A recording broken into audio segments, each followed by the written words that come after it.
பகத் பாசில் அவர்கள் ரீசெண்டாக நிறைய தமிழ் படங்களில் நடிச்சிட்டு வந்துட்டு இருக்காரு. அவர் நடித்த எல்லா படங்களுமே சூப்பர் ஹிட்டும் ஆயிருக்குது.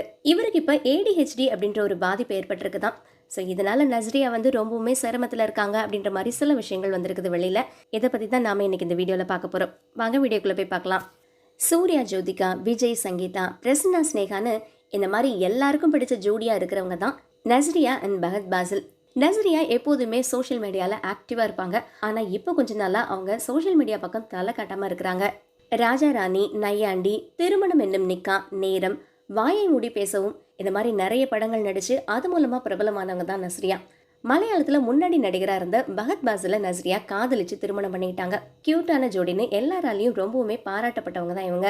நஸ்ரியா சின்ன வயசுலேருந்தே மலையாளத்தில் குழந்தை நட்சத்திரமா அறிமுகமானாங்க அப்படின்றதுனால அவர் அங்கே புகழாதவங்க யாருமே இல்லைன்னு தான் சொல்லணும். குறும்பு பொண்ணு, எல்லாருக்கும் பிடிச்சவங்க, அன்பானவங்க, அடங்காதவங்க, அசராதவங்க அப்படின்ற பேர் கூட எடுத்திருந்தாங்க. ரீசெண்டாக பிருத்திவிராஜ் ஒரு பேட்டி கொடுக்கும்போது கூட என் படங்களை டிசாஸ்டர் பண்ணுறது நஸ்ரியா தான், ஒன்றும் பண்ண முடியாது, பொழைச்சி பொண்ணு விட வேண்டியது தான் அப்படின்னு சிரிச்சுக்கிட்டே செல்லமாக திட்டினாரு. மிகப்பெரிய பிரேக் எடுத்ததுக்கு அப்புறமா நஸ்ரியா சூக்ஷ்மா தர்ஷினி அப்படின்ற ஒரு படத்தில் நடிச்சிருந்தாங்க. இதுக்கடையில் சோஷியல் மீடியாவிலேருந்து அவங்க முழுவதுமாக விலகி இருந்தாங்க. அவங்களுடைய இன்ஸ்டாவில் கூட எந்த ஒரு போஸ்ட்டுமே போடல. அது மட்டும் இல்லை, எந்த ஒரு நிகழ்ச்சியிலும் அவங்க கலந்துக்கல. ஆனால் இப்போ நஸ்ரியா அவங்களுடைய இன்ஸ்டா பக்கத்தில் ஒரு போஸ்ட் ஒன்று போட்டிருக்காங்க. இதை பார்த்து அவருடைய ரசிகர்கள்லாம் என்னாச்சு இவங்களுக்கு அப்படின்னு கேள்வி கேட்க ஆரம்பிச்சிட்டாங்க. அவங்க சொன்ன விஷயம் இதுதான்: எல்லாருக்கும் வணக்கம், நீங்கள் அனைவரும் நலமாக இருப்பீங்க அப்படின்னு நம்புகிறேன். நான் ஏன் கொஞ்ச காலமாக சோஷியல் மீடியா பக்கமே வரல அப்படின்றத உங்களுக்கு சொல்லணும்னு விரும்பினேன். உங்கள் எல்லாருக்குமே தெரியும் நான் சோஷியல் மீடியாவில் எந்த அளவுக்கு ஆக்டிவாக இருப்பேன்னு. ஆனால் கொஞ்ச நாளாக எமோஷனல் வெல்பீயிங் அண்ட் பர்சனல் சேலஞ்சஸோட போராடிட்டு இருக்கேன். இதனால தான் என்னால் யாரு கூடயும் பேச முடியல. என்கிட்ட பேசணும்னு சொன்னவங்களுக்கும் என்னுடைய பதிலுக்காக காத்திருக்கக்கூடிய எல்லாருக்கும் மன்னிப்பு கேட்டுக்கிறேன் அப்படின்னு சொல்லியிருக்காங்க. இந்த மாதிரியான சுச்சுவேஷனில் தான் என்னுடைய 30வது பிறந்த நாளையும் கொண்டாட முடியல. கூடிய சீக்கிரமே நான் இதுலேருந்து மீண்டு வந்துடுவேன். அதுக்கு கொஞ்சம் நேரம் ஆகலாம். இதை புரிஞ்சுக்கிட்டு எனக்கு ஆறுதல் தெரிவித்த எல்லாருக்கும் நன்றி அப்படின்னு சொல்லியிருக்காங்க.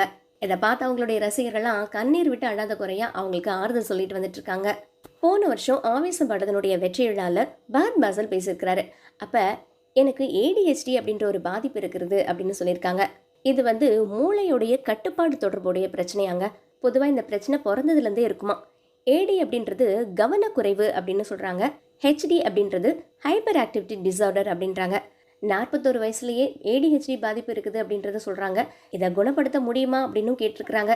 இதனால தான் நஸ்ரியா சோஷியல் மீடியா பக்கமும் இல்லை வேற எந்த ஒரு நிகழ்ச்சியிலுமே கலந்துக்கல அப்படின்னு நிறைய பேர் சொல்லிட்டு வந்துட்டு இருக்காங்க. இந்த மாதிரி சினியன் அரசியல் அப்டேட்டை உடனே தெரிஞ்சுக்கணுன்னா செம மீடியாவை சப்ஸ்கிரைப் பண்ணிடுங்க.